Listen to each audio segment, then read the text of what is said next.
नमस्कार दोस्तों। टाइम का पता ही नहीं चलता कब गुजर जाता है।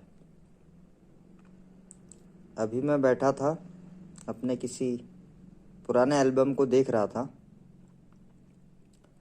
तो मुझे महसूस हुआ अभी थोड़े ही दिन पहले क्रिसमस मना रहे थे सब। पता ही नहीं चला कब आया और कब चला गया। उसके बाद न्यू ईयर पार्टी बनाई सबने, उसका भी पता नहीं चला कब आई और कब चली गई। अब धीरे धीरे टाइम बढ़ता जा रहा है और रिपब्लिक डे आने वाला है। कब आ जाएगा पता ही नहीं चलेगा। एक नेशनल त्यौहार रिपब्लिक डे धूमधाम से मनाया जाता है अपने देश में। मैंने जब एल्बम पे निगाह डाली तो मुझे भी मेरी कुछ पुरानी यादें आईं। यादें ताज़ा हो गई बचपन की, कि किस तरीके से मेरी लाइफ गुजरी, किस तरीके से मैंने सक्सेस हासिल की और उन यादों में क्या क्या छुपा हुआ है। मैंने सोचा कुछ शेयर किया जाए इस रिपब्लिक डे कि हमने अपनी यादों में क्या समेट के रखा है। तो इन्हीं यादों में से कुछ चुनिंदा तस्वीरें और उनसे जुड़ी कुछ बातें लेकर के आया हूँ इस वीडियो में। उम्मीद करूँगा आपको पसंद आएगी, शायद कुछ सीखने को भी मिले, और कुछ सीखने को न मिले कम से कम मेरी यादों के साथ में आप एंटरटेन तो हो ही जाओगे। चलिए देखते हैं कहाँ से शुरू हुआ मेरा सफ़र और किस तरीके से आगे बढ़ा, और मैंने किन चीज़ों को अचीव किया अपनी लाइफ में। ये तमाम बातें आपसे शेयर करूँगा आज। और मेरी लाइफ की शुरुआत बेसिकली बहुत ही छोटे पैमाने से हुई। और दूसरी बात ये कि मेरी लाइफ की अधिकांश बातें स्काउटिंग से जुड़ी हुई हैं। एडवेंचर से, ट्रिप से, स्काउटिंग से, इन्हीं सब से जुड़ी हुई हैं। उन्हीं सब बातों को लेकर के मैं आपके सामने आया हूँ। चलिए देखते हैं क्या है मेरी यादों में, मेरे दिमाग में, मेरी उन तस्वीरों में क्या मिलता है। आइए देखते हैं।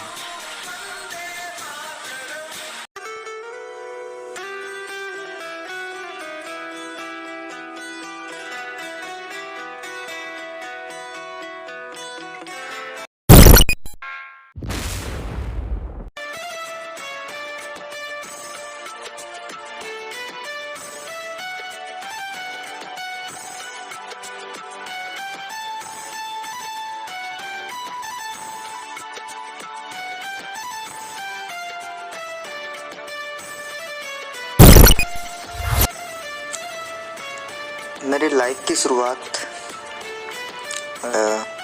स्कूल टाइम से तो हुई।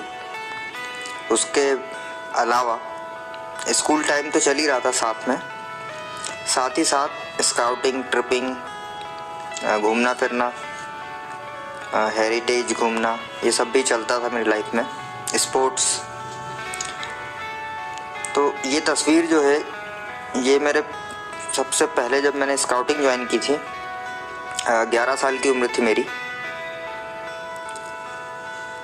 तो मैं पहला कैंप जा चुका था इस तस्वीर वाले कैंप के पहले। तो वहाँ से मुझे इंटरेस्ट आया और ज़्यादा घूमने फिरने का और ज़्यादा स्काउटिंग को समझने का। तो फिर मैंने अगला स्टेप उठाया और स्काउटिंग में प्रोफेशनल तरीके से ज्वाइन हुआ। तो ये मैं 12 साल का था उस समय, तब की तस्वीर है। ये मेरा पहला कैंप गया था उज्जैन में। बेसिक कैंप था वो हम लोगों के लिए, जिसमें टीम लीडर की ट्रेनिंग दी जाती है। ये महाकाल के मंदिर के अंदर की तस्वीर है, वहाँ पर हम लोग गए थे। तो वहाँ पर घूमने फिरने के लिए बहुत सही चीज़ थी, आध्यात्मिक माहौल था चारों तरफ। उम्र भी बहुत छोटी थी, तो वो सारी चीज़ें समझ में उतनी तो नहीं आई, मगर फिर भी बहुत कुछ सीखने को मिला वहाँ पे, अध्यात्म के बारे में भी और उससे जुड़ी हुई देश से संबंधित चीज़ों के बारे में भी, कि देश में और अध्यात्म में क्या संबंध है। इन तमाम चीज़ों को सीखने समझने का मौका मिला उस कैंप में। हालांकि उम्र बहुत छोटी थी, मगर वो बातें अब महसूस होती हैं कि उस वक्त सीख ली थी तो अब काम आ रही हैं वो तमाम बातें। ये हमारा एक ट्रिप का पूरा बैच था हमारे स्कूल का। इसमें पीछे जो खड़े हैं तस्वीर में वो सब टीचर्स थे, सामने हमारे बैच के कई स्टूडेंट्स थे। हालांकि बाद में धीरे धीरे कई बैचमेट्स छोड़ के चले गए, मगर कुछ बैचमेट्स ऐसे थे जो लास्ट तक लगे रहे और सफलता अचीव की।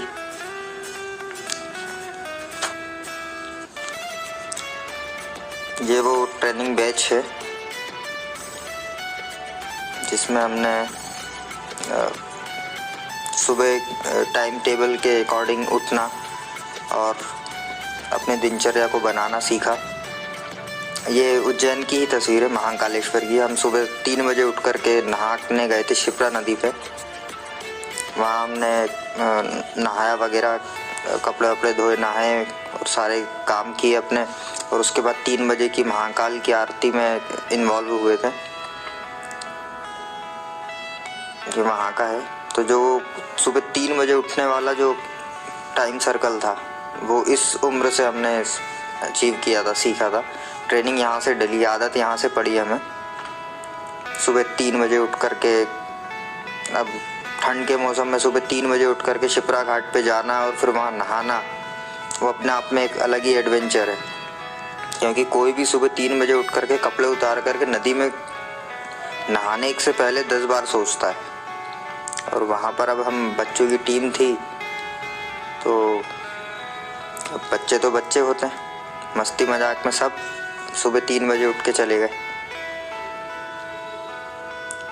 उस समय पता चला कि पानी कितना गर्म होता है और लोग बेवजह डरते रहते हैं कि इतने ठंड में नदी में उतरेंगे तो कितनी ठंड लगेगी।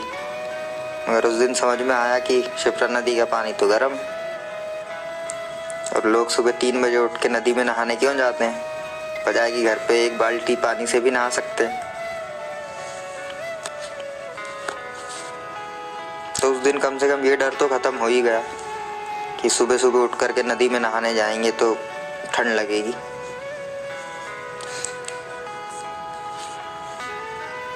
ये तस्वीर हमारे स्कूल की है। रिपब्लिक डे पर नेशनल फ्लैग के साथ में लीडरशिप करने का मौका मिला मुझे। मैंने टीम लीड की और अपने रैली को लीड किया था। ये उस समय की तस्वीर है हमारे स्कूल की।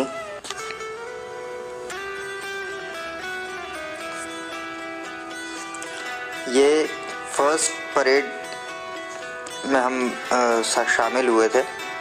उस समय मेरी उम्र कम से कम 15-16 साल की हो गई थी। ये लाल परेड ग्राउंड में परेड होती है, PHQ लाल परेड ग्राउंड में, तो वहाँ इन्वॉल्व होने का मौका मिला हमें। वहाँ पर एक नया एक्सपीरियंस मिला परेड का, जहाँ सशस्त्र बल के साथ में जब स्काउट के बच्चे परेड करते हैं तो एक अलग ही रोमांच और एक अलग ही माहौल बन जाता है। क्योंकि देशभक्ति वाला माहौल तो रहता ही है, साथ में जब सलामी के तौर पर बंदूकें इस्तेमाल होती हैं, तोपें इस्तेमाल होती हैं और माहौल पूरा देशभक्ति का बना हुआ होता है। और जब इस देश के बड़े बड़े अफसर के साथ बराबरी में खड़े होकर के परेड करने का मौका मिलता है तो एक अलग ही रोमांच होता है। जब ड्रम की आवाज़ बजती है और उनके साथ में रिदम पे रिदम मिला कर के चलना होता है, ड्रिल करना होता है, तो एक अलग ही फील पैदा होता है, एक अलग ही एनर्जी पैदा होती है। और उस एनर्जी को बयान कर पाना तो बहुत मुश्किल बात है। वो तो जब करते हैं एक्सपीरियंस खुद, तभी समझ में आता है कि हम क्या काम कर रहे हैं। बेसिकली वैसे तो लोग बोलते हैं कि अरे यार ये क्या नौटंकी करते हैं, मगर वो नौटंकी तभी समझ में आती है जब हम खुद करके देखते हैं। वरना तो फिर देखने वाले समझ नहीं पाते हैं कि क्या चल रहा है, क्योंकि उस एनर्जी लेवल को फील करना है तो वो काम करके देखना पड़ता है।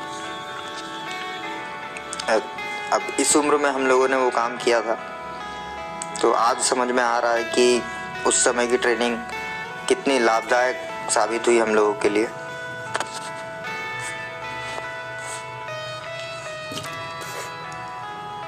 प्रथम सोपान के कैंप के बाद, उज्जैन के प्रथम सोपान के कैंप के बाद हमारा एक कैंप और गया था हमारे शहर में, भोपाल में ही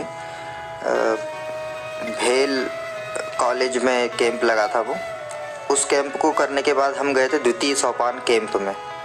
ये गांधीनगर में लगा था, हमारे ही शहर में। ये कैंप बेसिकली हाई लेवल पे आ जाता है, द्वितीय सोपान का कैंप।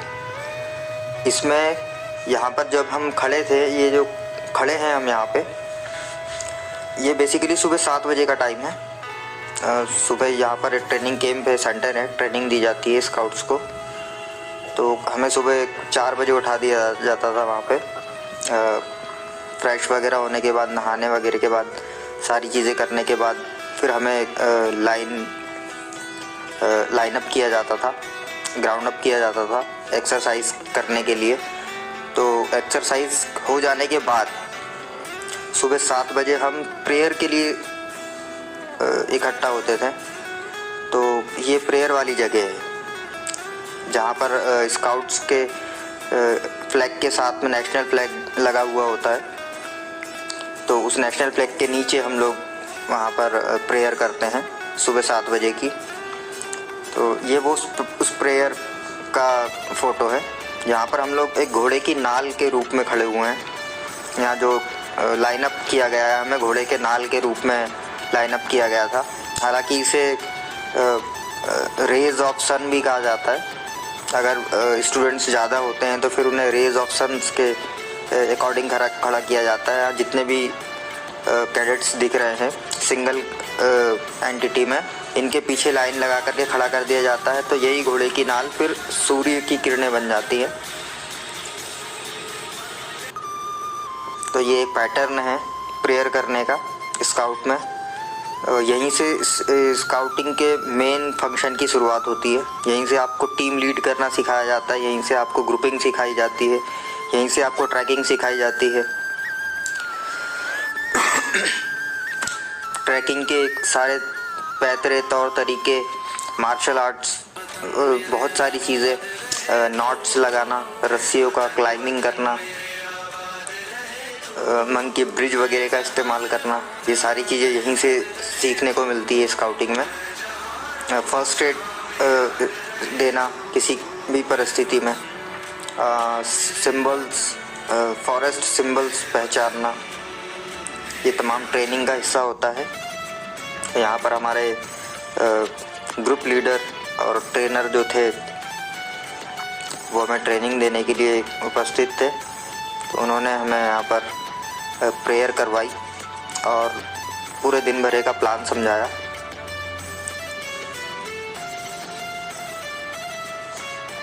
जब हम लोग द्वितीय सोपान पास हो गए थे, उसके बाद हम तृतीय सोपान में गए और उसका टेस्टिंग क्लियर कर लिया था। तब हम लोगों की एक फ़ोटोग्राफी सेशन हुआ था अमर जवान स्मारक पे, स्टैच्यू के पास में। तो ये वहाँ का है। तृतीय सोपान जब हम क्रॉस कर गए तब उसके बाद में ये फ़ोटो खींचा था हम लोगों ने।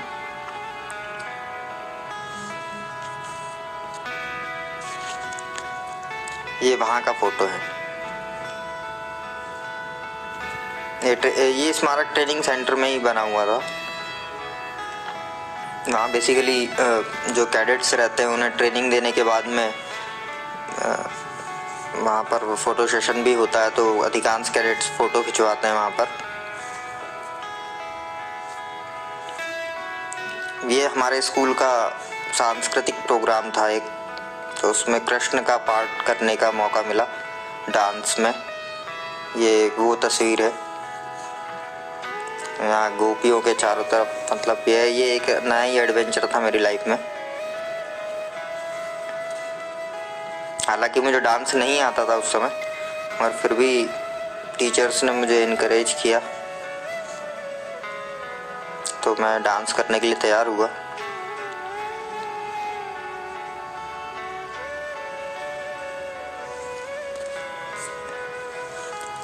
ये हम लोगों का साइंस सेंटर का एक क्लिप है जिसमें कलेक्टर साहब आए हुए थे हमारे शहर के, ज़िले के। निकुंज श्रीवास्तव जी थे सबसे आगे। यहाँ पर रेड स्वेटर में जो दिख रहे हैं वो कलेक्टर साहब थे और बाकी पीछे डायरेक्टर्स वगैरह थे साइंस सेंटर के। और हम लोग यहाँ रेड सर्कल में मैं हूँ और मेरे सामने जो रखा है वो प्रोजेक्ट है हम लोगों का वाटर कंजर्वेशन का, वो हम वहाँ पर लेकर के गए थे। हमारे साथ में हमारे टीचर खड़े हुए हैं और कलीग्स जितने भी थे उनके भी अपने अपने प्रोजेक्ट्स थे। हालांकि ये फ़ोटो थोड़ी कंफ्यूजिंग है। ये बेसिकली जो कलेक्टर साहब थे वो हमारे बगल में जो एक मॉडल रखा हुआ था रॉकेट साइंस पे बेस्ड था, वो उनसे बातें कर रहे थे। मगर वो फोटोग्राफर ने फ़ोटो ऐसे कुछ खींच लिया कि वो ऐसा लगता है कि वो मतलब कुछ एंगल ऑफ परसुएशन का मामला बन जाता है। हालांकि बताने के लिए बहुत अच्छा लगता है कि कलेक्टर साहब हमसे बातें कर रहे हैं, मगर वो वास्तव में बातें वो हमसे नहीं हमारे बगल वाले से कर रहे थे।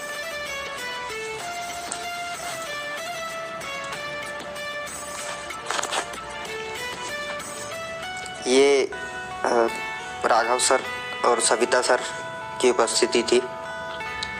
ये गवर्नर अवार्ड जो तृतीय सोपान के पास कर लेने के बाद जो आगे की ट्रेनिंग होती है, गवर्नर अवार्ड ट्रेनिंग, उसकी सेरेमनी का फ़ोटो है। मुझे टीम लीडर के तौर पे चुना गया था वहाँ जिला स्तर पर, तो ये वहाँ का है। स्वागत समारोह का फ़ोटो है। गवर्नर अवार्ड पास होने के बाद जितने भी कैडेट्स थे वो स्वागत समारोह में जो डायरेक्टर्स होते हैं उन लोगों का सम्मान करते हैं। वहाँ पर एक फंक्शन ऑर्गेनाइज हुआ था, उसका फ़ोटो है ये।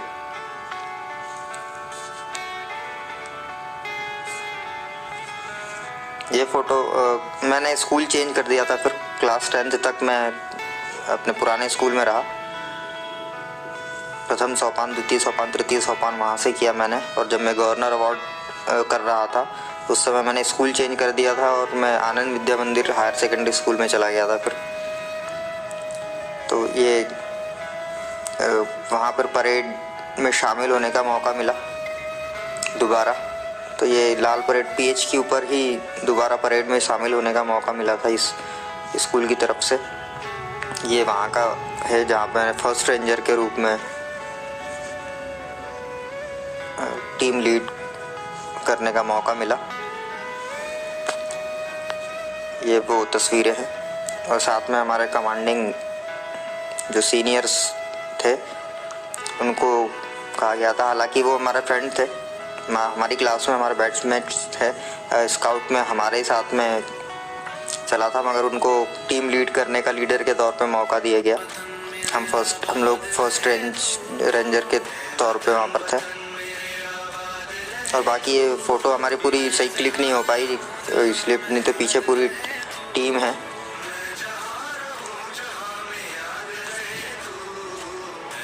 ये भी उसी स्कूल का है, सांस्कृतिक प्रोग्राम्स का है। ये मलखम का प्रोग्राम हुआ था PHQ में, वहाँ का है, जहाँ पर हमें एक्रोबेटिक्स और मार्शल आर्ट्स वगैरह और जो मलखम के करतब होते हैं वो सब दिखाए हम लोगों ने।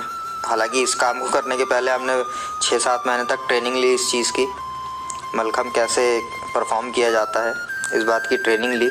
और उसके बाद फिर हमने PHQ पर इस प्रोग्राम को ऑर्गेनाइज किया और उसको सफलतापूर्वक पूरा किया।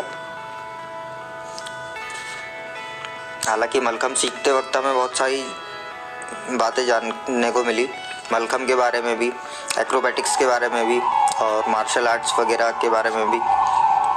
क्योंकि ये प्रोग्राम था तो बेसिकली एक प्रोग्राम ही, मगर इस प्रोग्राम को ऑर्गेनाइज करना और उसको पूरा परफॉर्म करना के लिए पूरे तरीके से परफॉर्म करने के लिए अपन को ट्रेनिंग लेनी पड़ती है। पहले मार्शल आर्ट्स की, एक्रोबेटिक्स की, मलखम की, ये तमाम चीज़ें जब अपन ट्रेनिंग ले लेते हैं उसके बाद परफॉर्म कर पाते हैं वहाँ पर। यहाँ पर अभी हम लोग डबल फ्लिप बैक लगाने की तस्वीर है ये। इसमें 2 बार सर्कल में राउंड मारना पड़ता है, मतलब उसको क्या कहते हैं, हम राउंड अप करते हैं 2 बार अपने आप को पूरी बॉडी के साथ में। हालांकि यहाँ पर इसके बाद एक नेक्स्ट तस्वीर भी थी। इसी में एक सर्कल था लोहे का बना हुआ, उसमें आग लगा दी जाती है, उसमें से कूदना होता है दूसरी तरफ।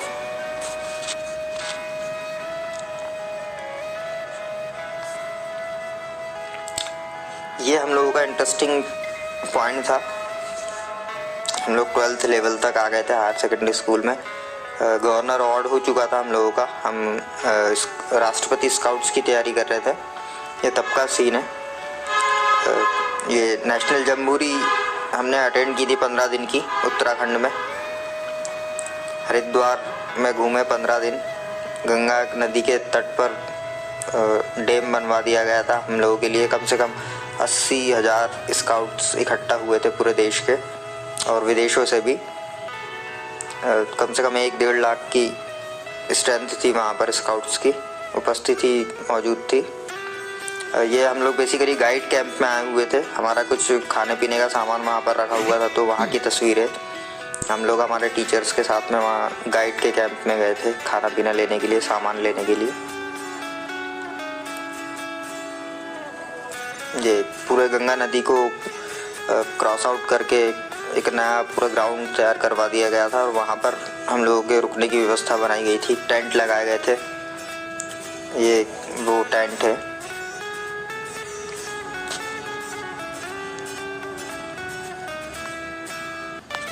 उसी जम्बूरी में राष्ट्रपति जी डॉक्टर कलाम साहब जो है उनकी उपस्थिति हुई थी। बहुत रोचक माहौल था वहाँ पर, क्योंकि हम लोग बेसिकली कलाम साहब से ही मिले थे वहाँ उस प्रोग्राम में अपने यहाँ की तरफ से। और बहुत सारे स्कूल्स और ज़िले और राज्यों के लड़के लड़कियाँ कैडेट्स वगैरह आए हुए थे, वो भी मिले उनसे पर्सनली। वहाँ पे उनसे बातचीत करने का मौका मिला और ये एक बहुत बड़ा प्लेटफॉर्म प्रोवाइड हुआ था हम लोगों के लिए। वहाँ पर हम अपनी उपस्थिति बताएं, अपने सांस्कृतिक प्रोग्राम या कल्चर के विषय में वहाँ पर डिस्कस करें, या किसी प्रकार की कोई नई चीज़ हो तो उसे पेश करें वहाँ पर। बहुत सारे प्रोग्राम्स ऑर्गेनाइज हुए वहाँ पर, डांस के, गाने, सिंगिंग के, या एक्रोबैटिक्स के, मार्शल आर्ट्स के, बॉक्सिंग के, रेसिंग के, और ट्रेनिंग भी हुई 15 दिन हमारी यहाँ पे। माउंटिंग, ट्रैकिंग वगैरह, क्लाइंबिंग, ये सारी ट्रेनिंग हम लोगों को यहाँ पर मिली जम्बूरी में। इसमें बेसिकली हम लोगों को बहुत गहरी चीज़ें बताई गई। जंगल में अगर आप क्या फंस जाओ, कभी आपके ग्रुप से बिछड़ जाओ, तो आप कैसे उन्हें ढूंढ सकते हो, आपका ग्रुप आपको कैसे ढूंढ सकता है, उसके लिए किस तरह के सिंबल्स इस्तेमाल किए जाते हैं। अगर कहीं आप पहाड़ के ऊपर चढ़ना हो आपको, तो आप क्या क्या साधन इस्तेमाल कर सकते हो, ये सारी चीज़ें हमें यहाँ सिखाई। रिवर क्रॉस करनी है तो आप बिना किसी साधन के रिवर कैसे क्रॉस करोगे। अपने सिर्फ जो अपने पास साधन है उन साधनों के साथ में, या जंगल से जितने भी साधन इकट्ठा कर सकते हैं उसके साथ में, ये सारी ट्रेनिंग हमें यहाँ पर मिली। ये उस ट्रेनिंग का एक तस्वीर है। इसमें 2 ब्रिज है, 2 ब्रिज लकड़ी के बनाए हुए थे, इनके बीच में रस्सियाँ बंधी हुई थी। उस रस्सी से हमें एक ब्रिज से दूसरे ब्रिज तक जाना था, रस्सी पे लटकते हुए।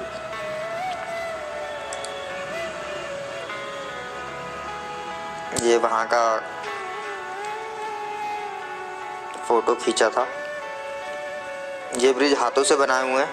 पहले ये ब्रिज हम जैसे ही स्काउटों ने बनाए, स्काउट्स गाइड्स ने पहले ये ब्रिज बनाया, ये शेल्टर टावर बनाया और टावर के ऊपर फिर रस्सियाँ बांधी और बाकी स्काउट्स जितने भी थे वो ट्रेनिंग लिए यहाँ पर।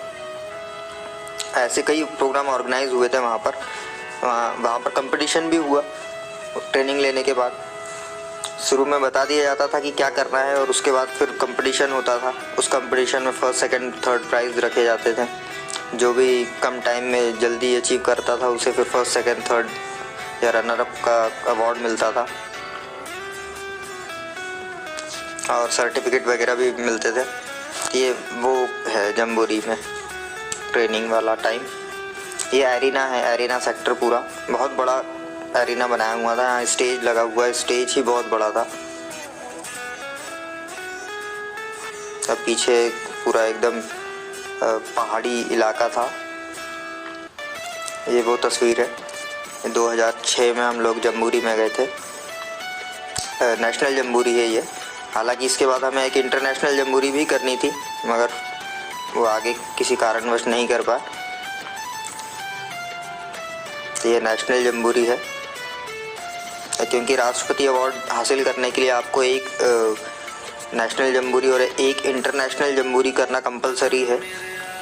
क्योंकि इसके ये जो कैंप लगते हैं 15-15, 20-20 दिन के, एक महीने के, इसमें आपको जो ट्रेनिंग दी जाती है वही ट्रेनिंग आपको काम आती है बाद में टेस्टिंग में या एग्ज़ाम्स जो होते हैं इसके अंदर, उसमें यही ट्रेनिंग काम आती है आपको। और इसी ट्रेनिंग को पास आउट कर लेने के बाद में सर्टिफिकेट प्रोवाइड किए जाते हैं, अवार्ड्स दिए जाते हैं। ये ट्रैकिंग का है। हम शांति कुंज में गए थे, एक संस्था है वहाँ पर। ये वहाँ का सीन है। ये एक भगवान विष्णु का मंदिर था एक वहाँ पर। ये वहाँ का एक है सीन, तस्वीर। वहाँ पर दीवार पे एक कुछ सोने, ये पूरा सोने का बना हुआ है। यहाँ सोने की वो लगाई हुई थी उन्होंने।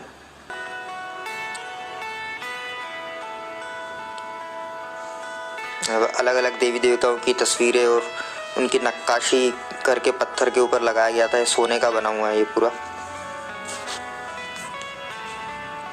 यही उत्तराखंड का ही ये तस्वीर भी। ये एक हम बुद्धिस्ट मठ में गए थे जहाँ पर हमें मॉन्क मिले। इन मॉन्क से हमने बातचीत की। वहाँ पर बहुत सारी चीज़ें सिखाई जाती है मगर वो पर्टिकुलर उनके संस्था में जो ज्वाइन होते हैं उन्हें ही प्रोवाइड कराई जाती थी। अगर इसमें अपन मार्शल आर्ट सीखना चाहते हैं या कुंफू सीखना चाहते हैं या ऐसी कोई कराटे वगैरह या इस टाइप की कोई चीज़ सीखना चाहते हैं या अध्यात्म से जुड़ी हुई कोई चीज़ें सीखना चाहते हैं तो यहाँ पर जा सकते हैं। ये उत्तराखंड का ही वो है। ये देहरादून वगैरह के आसपास में पड़ता है ये मठ। देहरादून, नैनीताल वगैरह के उसमें पड़ता है ये मठ। ये हम लोग क्लाइंब कर रहे थे, ट्रैकिंग कर रहे थे पहाड़ के ऊपर, तब का है हमारा ग्रुप। एक गाइड कैंप है। ये भी वहीं का है, मंदिर है। हरकी पौड़ी के पास में एक मंदिर है, वहाँ का है। ये हरकी पौड़ी के आसपास देवी देवताओं के बहुत सारे स्टैचूज़ मिल जाएंगे घूमने के लिए। हालांकि तस्वीर में एक स्टैचू दिख नहीं रहा सही से। बेसिकली ये बहुत बड़े मूर्ति लगाई हुई है वहाँ पे। ये बहुत विशाल बनी हुई है। ये रात के टाइम का फ़ोटो है। रात में हम लोग जब चाय वगैरह पीने के लिए जाते थे तब वहाँ का है। वहाँ अधिकांश लोग इस टाइप की साइड में कुछ लोग, लड़कियाँ जा रही हैं गाइड्स, उनके हाथ में बॉटल्स हैं। तो कुछ लोग वहाँ गंगा जल भर भर के रख रहे थे अपने लिए सब, क्योंकि रात में पीने के लिए गंगा जल ही होता था वहाँ पे। नदी का पानी भर के लाओ बोतलों में और पियो।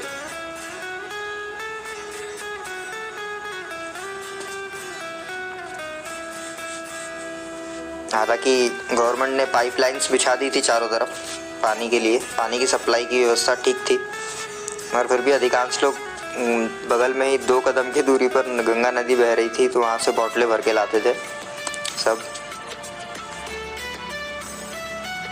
ये एक दूसरे स्टेट का ग्रुप है, उनसे मुलाकात हुई हमारी।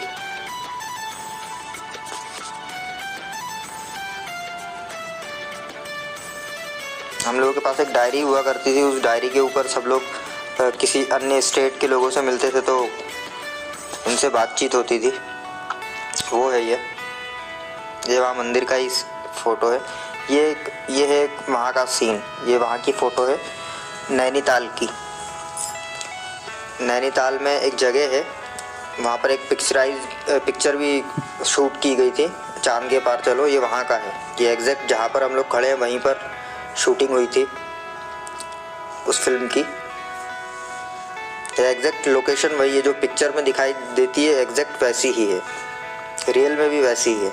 और यहाँ की एक ख़ास बात ये है, ये पहाड़ी इलाका है। जैसे जैसे अपन ऊपर जाएंगे वैसे वैसे गर्मी बढ़ती जाती है, और जैसे जैसे नीचे उतरते जाते हैं वैसे वैसे ठंड बढ़ती जाती है यहाँ पे।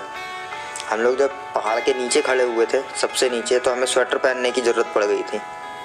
मगर जैसे जैसे हम पहाड़ के ऊपर चढ़ रहे थे तो हमें स्वेटर उतारनी पड़ गई अपनी, इतनी गर्मी लग रही थी, इतना पसीना आ रहा था। क्योंकि जैसे जैसे आप पहाड़ पे चढ़ते जाते हैं कार्बन डाइऑक्साइड बढ़ती जाती है, तो इसलिए गर्मी ज़्यादा लगने लगती है। और जैसे ही पहाड़ के नीचे उतरे हम लोग, सब पहाड़ की तलहटी में जैसे ही गए वहाँ पर तो अकड़ गए थे सब, तो फिर से 2-2 3-3 स्वेटर पहननी पड़ गई थी। ये हम लोगों का ग्रुप है, हम 8 बंदे थे, 8 लोग थे, 8 लोगों का ग्रुप था ये वहाँ जम्मूरी का ही है। ये वहीं की तस्वीरें हैं। तो ये मेरा स्काउटिंग का सेशन रहा। इसके बाद मैं IAS एग्ज़ाम की तैयारी करने के लिए दिल्ली गया। तो ये वहाँ का फ़ोटो है जब हम ट्रेन से जा रहे थे, हम 2 दोस्त थे, तो हम लोग ट्रेन में जा रहे थे, वहाँ की फ़ोटो है। हम लोग वहाँ जाने के बाद पहले घूमे फिरे। मैं जा रहा था कोचिंग करने के लिए, IAS एग्ज़ाम की प्रिपरेशन के लिए जा रहा था। वहाँ की जो कोचिंग से उन्हें ज्वाइन करना था, तो मैं जाने के पहले मैंने घूमना फिरना पसंद किया। ज्वाइनिंग लेने के बाद में, कोचिंग ज्वाइन करने के बाद में मैं कम से कम 2-3 महीने वहाँ घूमा फिरा पहले। तो ये वहाँ की तस्वीरें हैं। ये कुतुब मीनार के पास में एक स्मारक बना है, हेरिटेज बना है, वहाँ का है।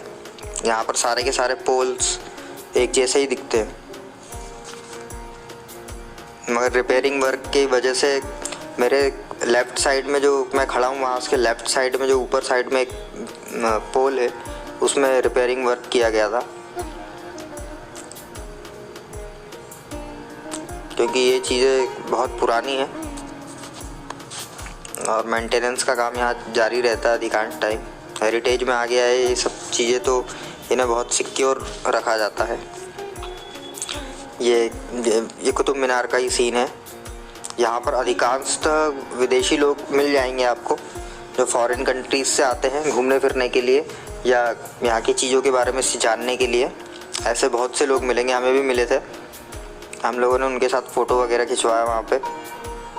हालांकि हमें उनकी भाषा नहीं आती थी उनके देश की, मगर फिर भी वो उनको समझ में आ गई। हम लोगों ने जब बात की उनसे तो वो लोग फ़ोटो खिंचाने के लिए तैयार हुए। हालांकि बेसिकली उन्होंने ही कहा था हमसे आकर के, तो उनके पास में एक कैमरा था छोटा, वो हालांकि चल नहीं रहा था, तो उन्होंने कहा था कि आप फ़ोटो खींच लो हमारी, हमें सेंड कर देना।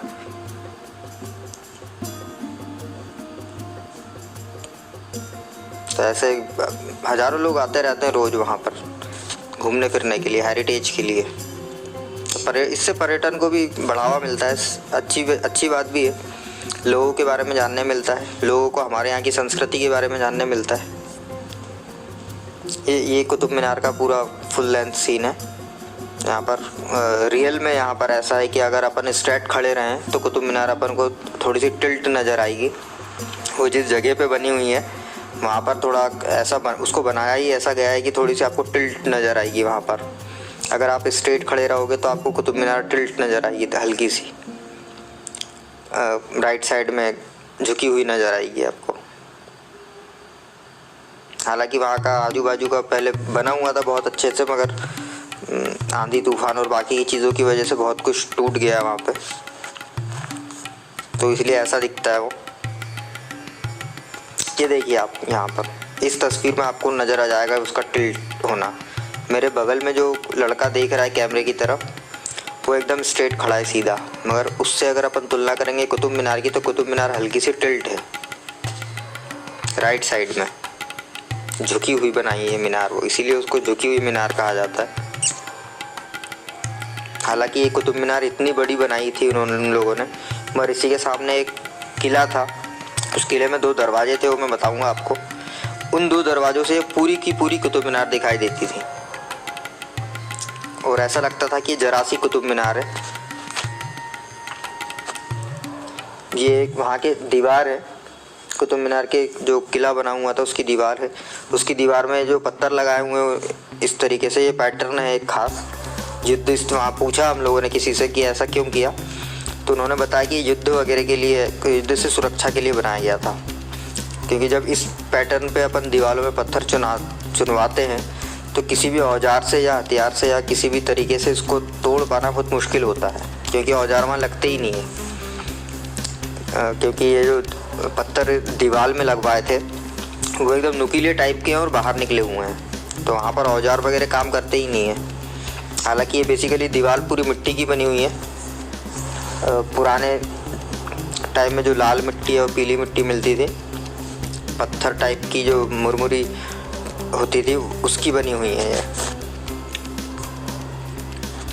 ये उस किले का थोड़ा सा भाग है। तो यहाँ पर जो ये दरवाजे दिख रहे हैं, इन दरवाज़ों में से कुतुब मीनार पूरी दिखती है। ये है वो 2 दरवाजे, इस तस्वीर में आपको समझ में आएगा।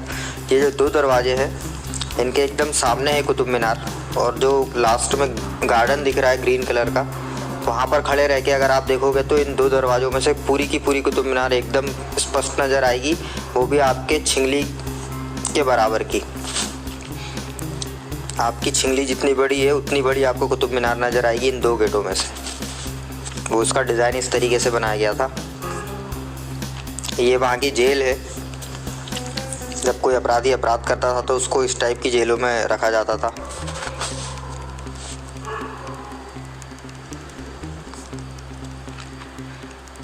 ये वहाँ मेहराब बना हुआ है, कुछ इसी टाइप का है, बैठने उठने के लिए।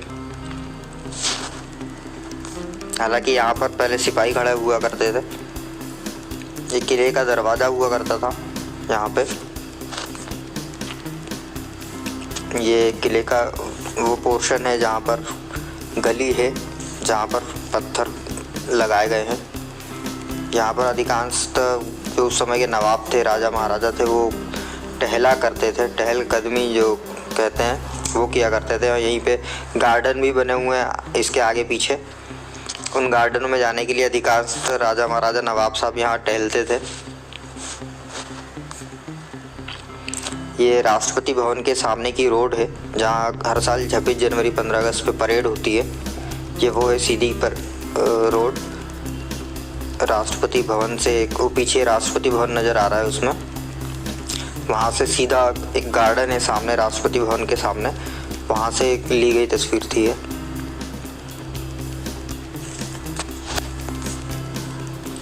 ये वही इंडिया गेट का फोटो है। इंडिया गेट हम लोग घूमने गए थे, तो यहाँ पर सिक्योरिटी बहुत टाइट रहती है। कम से कम 20-25 जवान हमेशा रहते ही हैं तैनात, 25 से तो ज़्यादा रहते ही हैं हमेशा, क्योंकि यहाँ राष्ट्रपति भवन भी है इंडिया गेट के जस्ट पास में सामने। तो वहाँ इंडिया गेट से लेकर के राष्ट्रपति भवन की दूरी लगभग 1-1.5 किलोमीटर 2 किलोमीटर की होगी पूरी की पूरी, या शायद उससे भी ज़्यादा। तो इतना पूरा ग्राउंड अप कवर करने के लिए कम से कम 50-60 जवान तो यहाँ तैनात रहते ही हैं।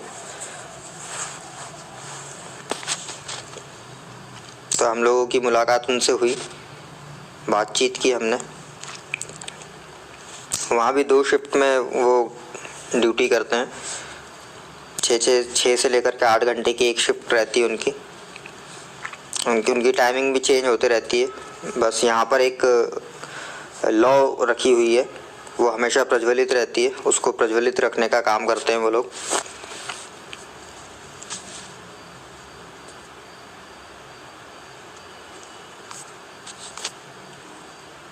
ये वहीं का एक गार्डन है, यहाँ पर पेड़ ये कुछ इस प्रकार से थे। ये जो जिस पेड़ के पास मैं खड़ा हूँ इसको क्या कहते हैं अपन, गवर्नमेंट ने अपने अधीन कर लिया है, मतलब गवर्नमेंट इसकी देख रेख करती है। खास माना जाने वाला पेड़ है ये वहाँ का। अब ऐसा क्यों है वो तो पता नहीं, मतलब बताया नहीं गया, मगर ये गवर्नमेंट ने अपने अधीन कर लिया है। ये उस हेरिटेज का हिस्सा माना जाता है। अब ये पेड़ भी गवर्नमेंट का ही एक वो है, इसकी देख रेख गवर्नमेंट करती है। वहाँ ऐसा क्यों है, ये मतलब खास क्यों है वो तो नहीं पता मुझे, वो बताया नहीं गया। मगर ये जो 2 पेड़ अपन ने देखे वो उस जगह खास किसी मकसद से है। तो इस तरीके से हम लोग, मेरा पूरा सफ़र रहा लाइफ का। मैंने बचपन से लेकर के अभी तक जितने भी अचीवमेंट्स हासिल किए वो इस तरीके से ट्रेनिंग लेने के बाद में हासिल हुए। उम्मीद करता हूँ आपको इस सफ़र में मज़ा आया होगा और आगे इसी तरीके के इंटरेस्टिंग वीडियोस के लिए जुड़े रहें सिकंदर्स वर्ल्ड के साथ और देखते रहें। लाइक करें, शेयर करें, सब्सक्राइब करें। मिलते हैं अगले वीडियो में, तब तक के लिए जय हिंद, वंदे मातरम। और 26 जनवरी पर आप परेड देखने ज़रूर जाइएगा, क्योंकि वहाँ पर जिस एनर्जी की मैं बात कर रहा था वो आपको वहीं पे जाके समझ में आएगा। ऐसे टीवी में देखने से समझ में नहीं आता ज़्यादा, जब आप ग्राउंड में खड़े रहते हो और बंदूकों के चलने की आवाज़ सुनते हो तब आपको समझ में आता है। तो मिलते हैं अगले वीडियो में, तब तक के लिए जय हिंद, वंदे मातरम।